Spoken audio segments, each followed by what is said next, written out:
네, 오늘 말씀에 앞서 광고 하나를 드리도록 하겠습니다. 다음 주 12월 25일과 그 다음 주인 1월 1일에는 수요 성경 강해가 휴강입니다. 그리고 12월 27일과 1월 3일에 있는 금요 성령 기도회는 원래대로 계속 진행됩니다. 네, 말씀 보겠습니다.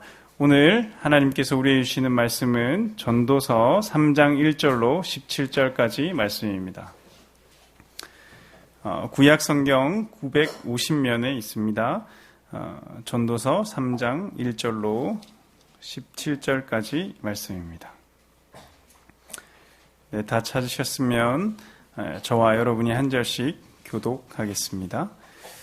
범사에 기한이 있고 천하 만사가 다 때가 있나니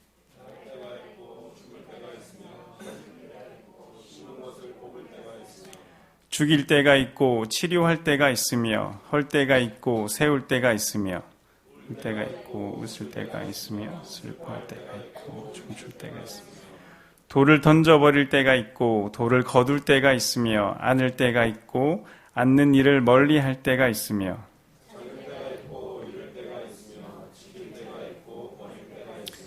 찢을 때가 있고 꿰맬 때가 있으며 잠잠할 때가 있고 말할 때가 있으며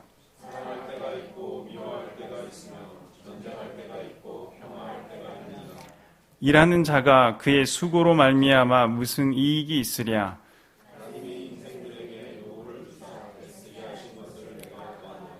하나님이 모든 것을 지으시되 때를 따라 아름답게 하셨고 또 사람들에게는 영원을 사모하는 마음을 주셨느니라. 그러나 하나님이 하시는 일의 시종을 사람으로 측량할 수 없게 하셨도다.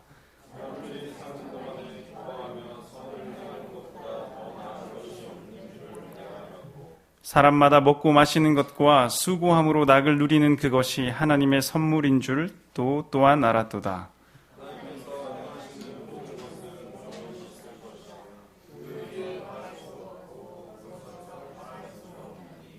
한미같이 하시면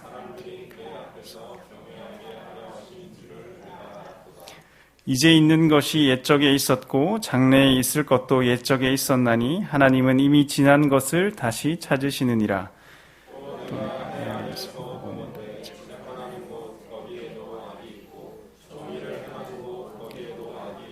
함께 읽겠습니다. 내가 내 마음속으로 이르기를 의인과 악인을 하나님이 심판하시리니 이는 모든 소망하는 일과 모든 행사에 때가 있음이라 하였으며. 아멘. 네, 제가 두 딸아이를 키우고 있는데요. 제가 이제 일을 집중하고자 할 때 그 아이들이 저희 오는 것을 되게 귀찮아할 때가 있습니다. 그럴 때 이제마다 저희 아내가 이제 저를 이제 반 협박하듯이 이제 하는 얘기가 있는데요. 지금 이제 이때가 아니면 아이들이 아빠를 알아주지 않는다라는 겁니다. 지금 이 시기가 지나고 금방 이제 여자아이들이 사춘기가 다가오면 아빠를 근처에도 못 오게 한다라고 협박을 하고 합니다. 그러면 제가 이제 조금 말을 알아듣고 이제 아이들을 좀 더 품으려고 그렇게 노력을 합니다. 이것처럼 만사에 다 때와 기한이 있고 그 때와 기한에 따라 그것을 분별하는 지혜를 가지고 그에 따라 합당하게 우리가 삶을 살아갈 수 있는 지혜를 오늘 말씀을 통해 함께 알기 원합니다. 1절에 우리 모든 세상 일에 범사에 때와 기한이 있다라고 하나님께서 말씀하고 있습니다. 세상에서 일어나는 모든 일에는 그 정한 때와 기한이 있습니다.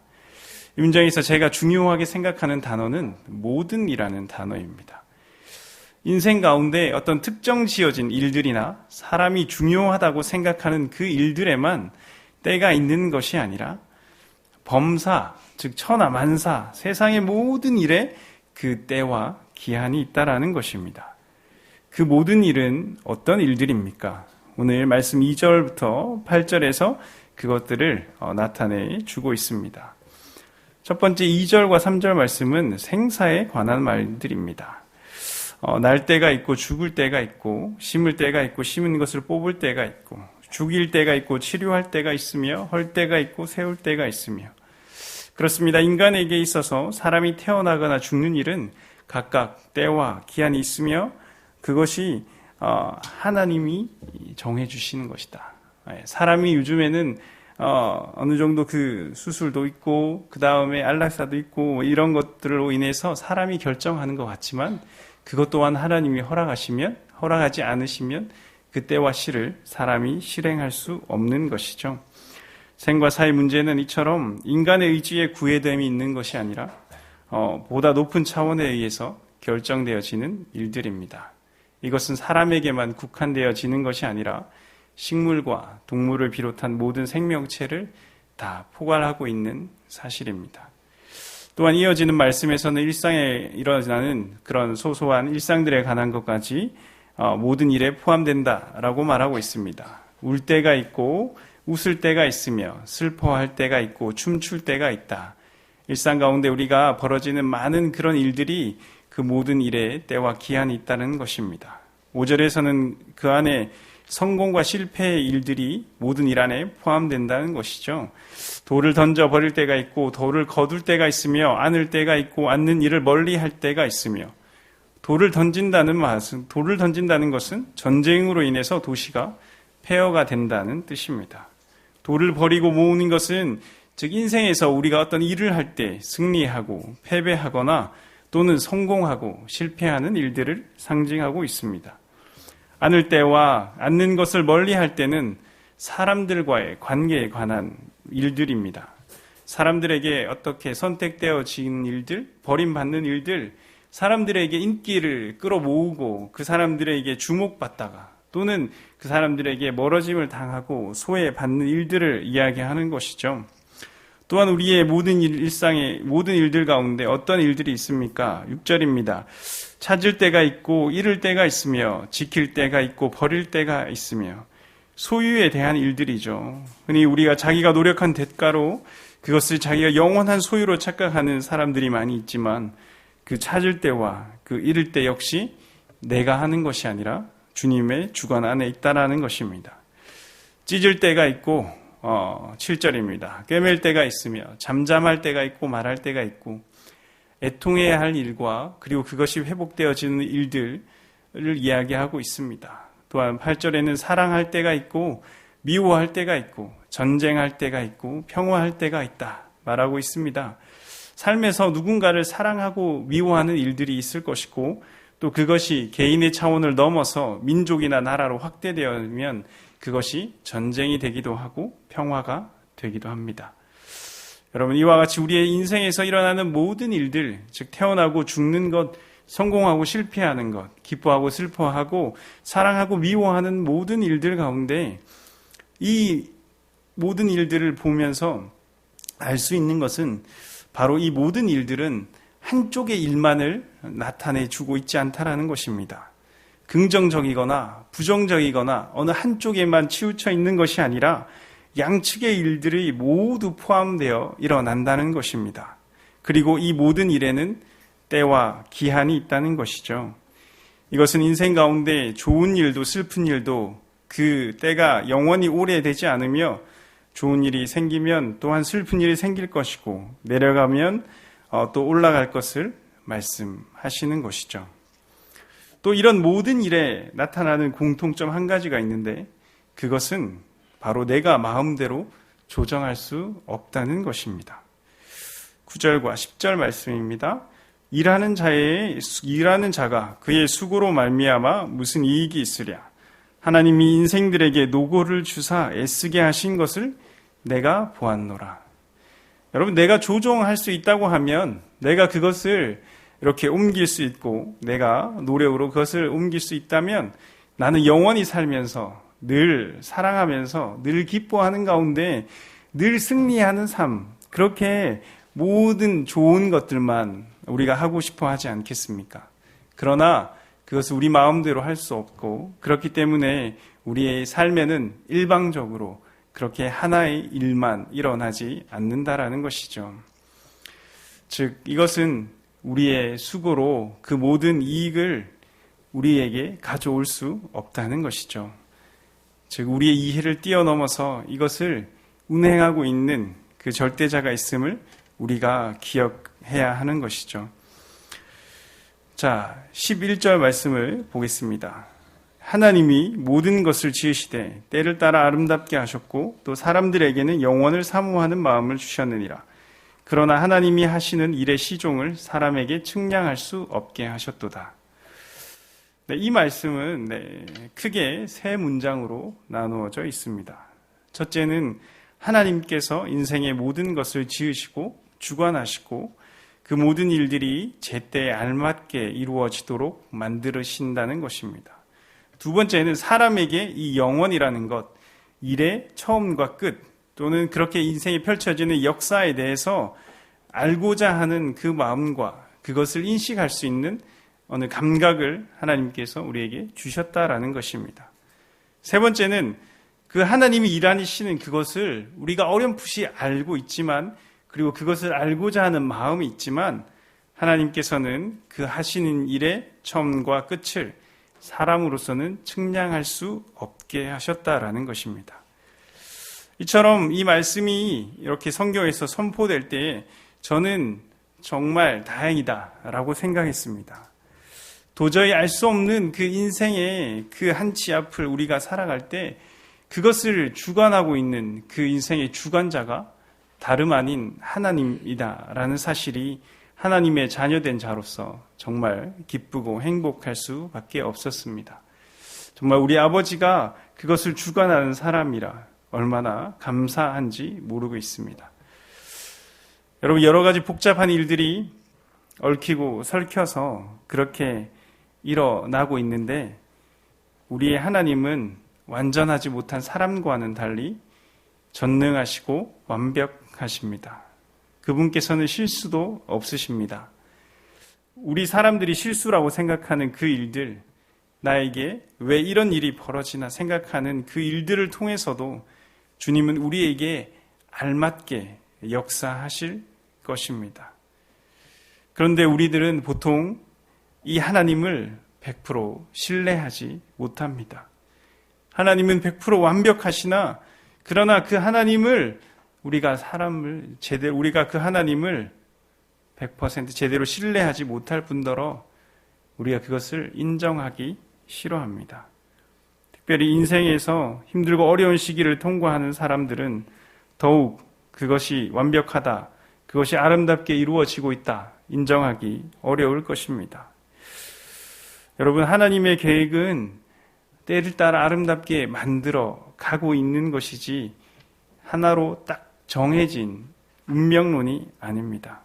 처음부터 변할 수 없는 설계도를 가지고 계시고 그 레일 위를 우리가 그냥 로봇처럼 그냥 그대로 달려가야 하는 그런 고정된 운명이 아니라는 것입니다. 흔히 세상이 이야기하는 그런 사주팔자에 의해서 우리가 살아가야 할 운명이 정해져 있어서 하나님의 우리의 인생을 일직선처럼 다 정해놓으신 것이 아니라는 것입니다.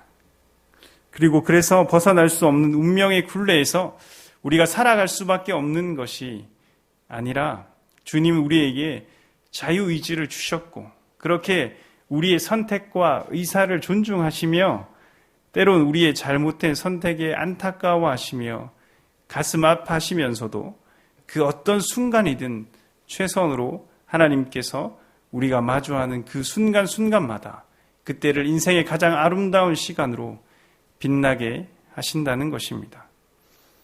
영어 성경에서 이 만드신다라는 이 단어의 시제가 현재 완료형인 이유입니다. 이것을 만들어 놓아서 결정해 놓은 것이 아니라 이것이 계속해서 완벽한 타이밍에 아름다운 일들을 하나님께서 만들어 가고 계신다는 것이죠. 이런 일은 모든 만남에도 동일하게 적용됩니다. 제가 지금 이곳에서 설교하고 있고 여러분이 지금 이 말씀을 듣고 있는 것 또한 하나님의 알맞은 타이밍 가운데 하나라는 것이죠. 부부 관계에서도 내가 어쩌다 이런 사람을 만났다 이렇게 힘들어하는 것이 아니라 만나게 하신 분이 하나님이시다. 그것을 아름답게 만들어 가실 것이다. 이렇게 하나님께서 그 만남을 허락하신 것이죠. 쉽지 않은 부모 자녀 간의 관계 또한 마찬가지입니다. 내가 어쩌다가 이런 아이를 낳았고 내가 어떻게 이렇게 부모의 노릇을 하게 되었는지 한탄하는 것이 아니라 하나님께서 적절한 때에 가장 알맞은 열매를 그 가정에 보내신 것이죠. 하나님은 모든 것을 이루어 가시되 때를 따라 아름답게, 다시 말해서 적절하게 만들어 가고 계십니다. 이것을 우리가 인정하기 힘들 때, 내 마음에 들지 않을 때입니다. 지금 상황이 내 마음에 차지 않을 때, 주님, 이거는 아니잖아요. 어떻게 이것이 하나님께서 말하는 그런 아름다운 때입니까? 그것을 나는 인정할 수 없습니다. 라고 하나님께 이야기할 때, 그것이 정말 하나님과 하기 어려운, 그 간극을 좁히기 어려운 그 시간들인데, 그 시간들이 정말 소중하다는 것을 이후에 하나님께서 계속해서 알려주실 것입니다. 또 이어지는 두 번째와 세 번째 문장에서 시간과 역사에 대한 사모하는 마음과 인식할 수 없는 감각을 주셨지만 그것을 알 수도 없고 사람은 그것을 알지 못한다는 것이죠. 그렇습니다. 완벽하신 주님을 따라가고 있는 우리도 그것을 확신하지 못하고 늘 불안해하면서 가고 있는데 주님을 모르는 사람들은 오죽할까요? 그래서인지 몰라도 사람들은 그 미지의 영역에 대해서 두려움만 그리고 호기심 반으로 더욱 잘 그리고 살아가기 위해서 더 많은 것을 누리며 살아갈 수 있도록 그것을 알아가려고 무척 알고 싶어하고 많은 노력을 기울이고 있습니다. 그래서 그 궁금한 미래를 알아보기 위해서 점집을 찾기도 하죠. 믿지 않는 사람들은 사주와 팔자에 대해서 물어보기도 하고 어떻게 해야 하는지 온갖 노력을 다 동원해서 그 사람들에게 돈을 주어가면서까지 그 사람들의 말을 따라가면서까지 그렇게 알려고 애쓰고 있습니다. 또 다른 방법으로 인간은 인간에게 주어진 이성으로 그 미래를 짐작해 보려고 합니다.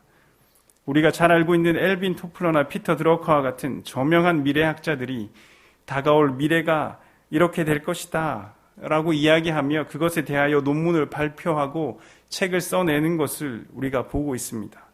대략의 큰 흐름들은 어느 정도 그것이 맞게 들어갈 때도 있습니다. 미래 사회와 그것이 맞는가 싶으면서도 그러나 그것이 완전히 정확할 수는 없고 그 예측의 시간 또한 짧으며 그것을 자세하게 세부적인 것들은 알 수 없는 것이 인간의 한계인 것이죠. 한치 앞을 모르는 불안감 때문에 지금 잘 나가는 기업들까지도 막대한 돈을 써가면서 그 경제 상황들을 연구하고 미래의 먹거리를 파악하고 그렇게 힘을 쏟고 있는 것을 알 수 있습니다. 그렇게 힘을 쏟지만 우리 인생 가운데 영원한 것은 없는 것이죠. 실제로 30년 전에 세계 100대 기업 안에 들었던 그 기업들 중에 지금 그 안에 남아있는 기업들이 얼마나 많이 사라졌는 줄 아십니까? 정말 많은 기업들이 지금 그 안에서 이름을 감추었습니다.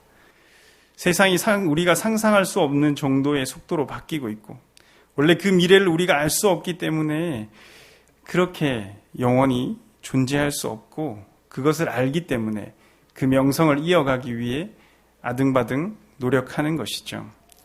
그러나 그렇게 영원할 것 같던 로마 제국도 무너지게 되고 신라나 고려 조선의 이름 역시 역사의 뒤안길로 사라져 버렸습니다.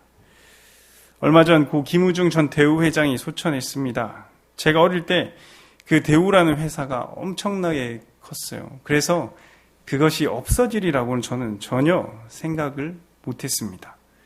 제가 어릴 때만 해도 소니 전자제품을 못 가져서 안달이었습니다. 지금의 청년들과 젊은 세대들이 그 애플의 그 아이폰이나 맥북 같은 것을 아주 완전 이렇게 받들어서 그것을 막 살려고 고집하는 것처럼 제가 어렸을 때 그 소니에서 나오는 워크맨의 시리즈 그런 것들을 가지려고 정말로 이렇게 좋아했음에도 불구하고 그 회사 또한 지금은 거의 명함을 내밀지 못하고 있습니다. 다시 말해서 이것들이 언제 사라져도 이상할 것이 없는 것이죠. 이처럼 우리가 앞으로 되어질 일들에 대해서 알 수 없지만 그렇지만 주님께서는 사람에게서 그 인생에 알맞게 때를 만들어 가게 하시고 그것을 우리에게 어느 정도 인지할 수 있는 감각을 주셨으므로 우리가 그 때를 잘 알고 분별하는 지혜가 필요하다는 것입니다. 하나님께서는 사람들이 먹고 마시고 수고하고 그렇게 일상을 살아가는 일이 하나님은 선물이라고 말씀하십니다. 일상 가운데는 우리가 원치 않는 일, 그렇죠. 모든 일들 가운데는 그렇게 부정적인 일들도 많은데 이러한 모든 일이 어떻게 우리에게 선물이 될 수 있을까요? 그렇습니다. 하나님께서는 지금 어떤 일이든 우리에게 아름답고 의미 있는 일들이므로 그것이 때를 분별하여 지혜롭게 잘 파악해서 그에 알맞게 행동하면 그것이 우리에게 모두에게 선물이 될 것이다 말하고 있습니다.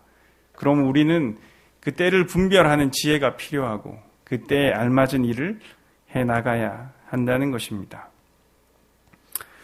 전도서 7장 14절에는 이런 말씀이 있습니다. 형통한 날에는 기뻐하고 곤고한 날에는 되돌아 보아라.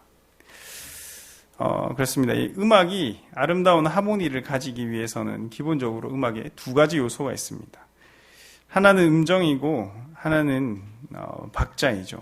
음정은 그 음이 가지고 있는 고유의 높이의 소리, 즉 그 음의 정체성이라고 이야기할 수 있고, 박자는 그 음이 나가야 할 알맞은 그 때를 알려주기도 합니다. 여러분 그렇습니다. 여러분 이것이 잘 맞을 때, 즉 자신이 우리가 정체성을 바로 알고 그 박자에 맞게 그 때에 맞게 적절한 소리를 내어줘야 아름다운 노래가 만들어지는 것이죠. 지금 우리는 하나님의 자녀로 하나님이 우리에게 어떠한 때를 맞고 그것에 따라서 어떻게 우리가 소리를 내고 우리가 행동해야 하는지를 우리에게 들려주기를 원합니다. 여러분의 때를 잘 파악하기를 원합니다. 지금 여러분은 어느 때를 지나고 있습니까? 형통한 때를 지나고 있습니까? 아니면 인생의 곤고한 때를 지나고 있습니까? 여러분 지금이 씨를 뿌리는 때이면 씨를 뿌려야 하지 수확해서 풍성한 때를 누리는 사람을 부러워하면 안 되는 것입니다. 또한 지금의 내가 수확하는 시기인데 오히려 수확하지 않고 씨를 뿌리면 열매를 거둘 수 없다라는 것이죠. 여러분 봄과 여름, 가을과 겨울이 있다고 하면, 그래서 지금 우리가 봄의 시즌에 있다고 한다고 하면 열심히 씨를 뿌려야 하는 것이죠.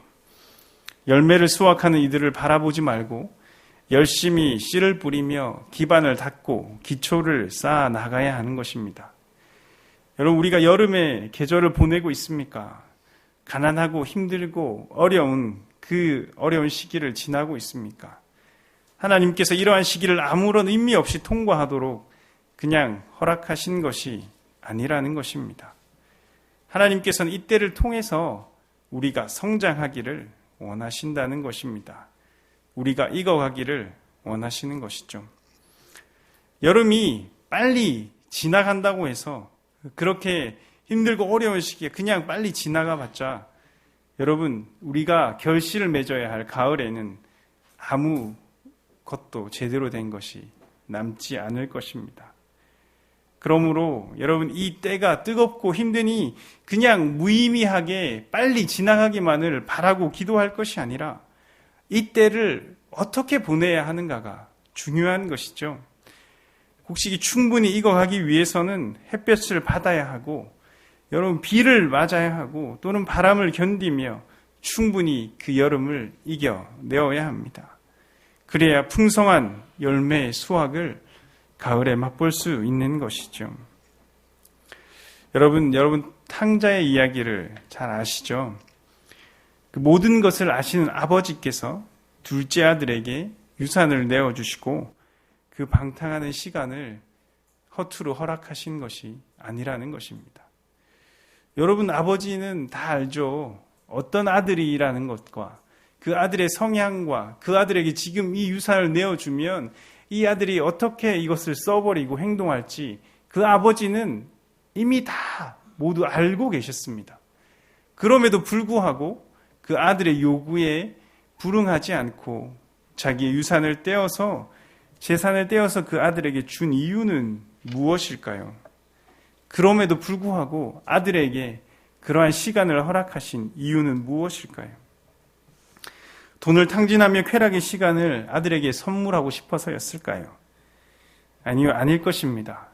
그 아버지는 이것이 얼마 가지 않을 거라는 것을 알았습니다. 그래서 아무것도 남지 않았을 때에 배고프고 힘들어서 그 아들이 돼지우리에서 살면서 사료를 먹으면서 그런 시기를 보내면서 자신이 생각이 틀렸으며 자신의 교만과 아집을 스스로 무너뜨리게 하시고 아버지의 품을 그리워하게 하신 것은 아닐까요?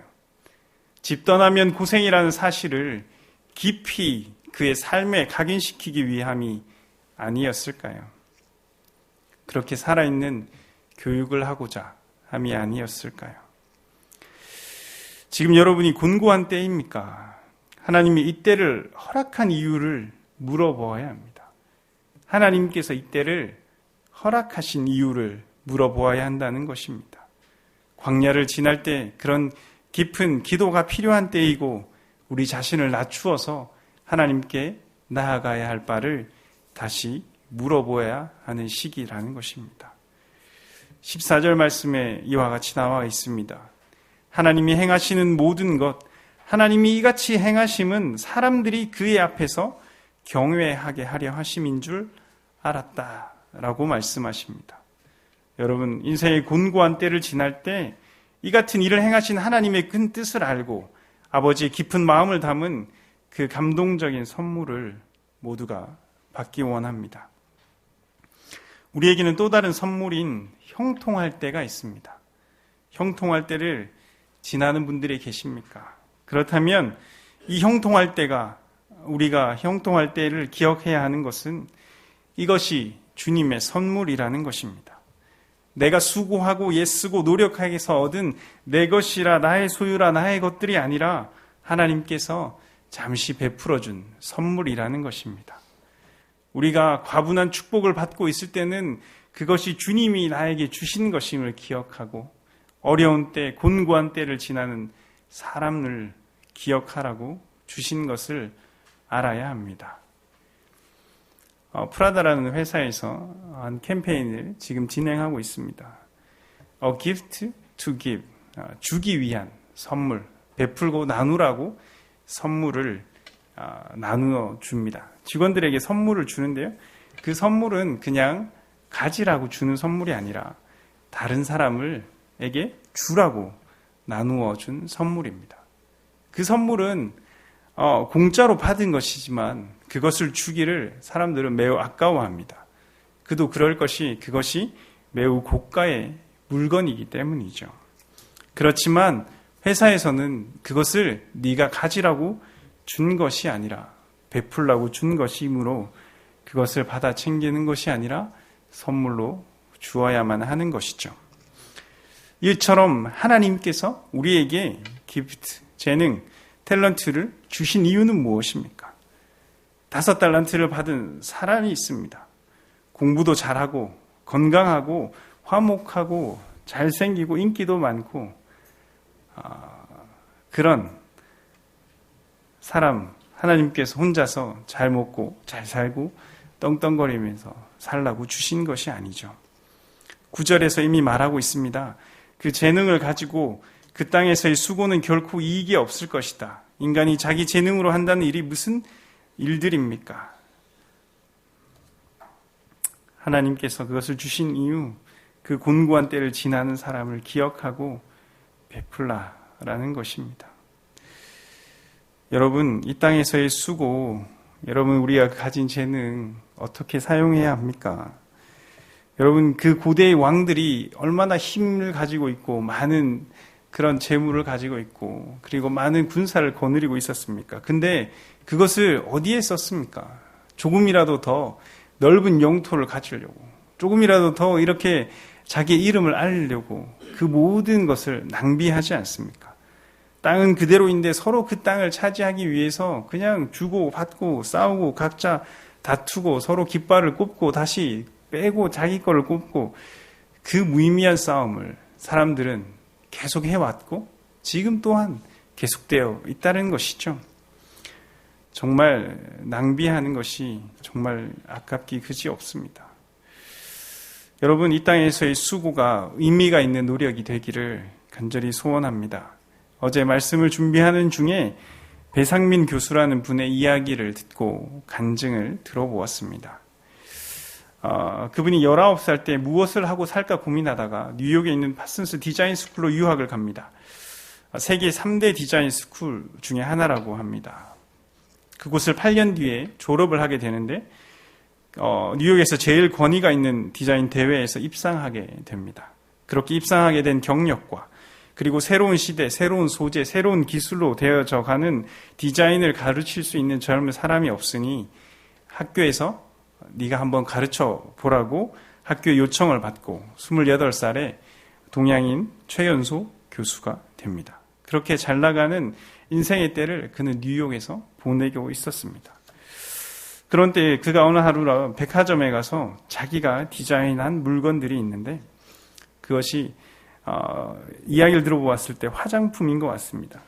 그 케이스가 계속해서 바뀌고 그것이 바뀜으로 인해서 그것이 하는 역할이 그냥 사람들로 그것을 유혹해서 그냥 사게 만들어서 그냥 소비를 조장하고 있는, 그리고 6개월 뒤면 쓰레기로 바뀌고 또 다른 디자인으로 바뀌는 것을 자기가 깨닫게 되었습니다.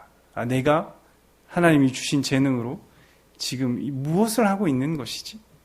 라는 그런 큰 깨달음을 얻고 순간 그렇게 지금 하고 있는 자기 직업에 대해서 환멸을 느끼고 다시 생각을 하게 됩니다. 그래서 자기 교회 목사님과 3년 동안 같이 진로를 두고 기도하죠. 결과적으로 우리나라에 있는 카이스트로 옮기게 됩니다.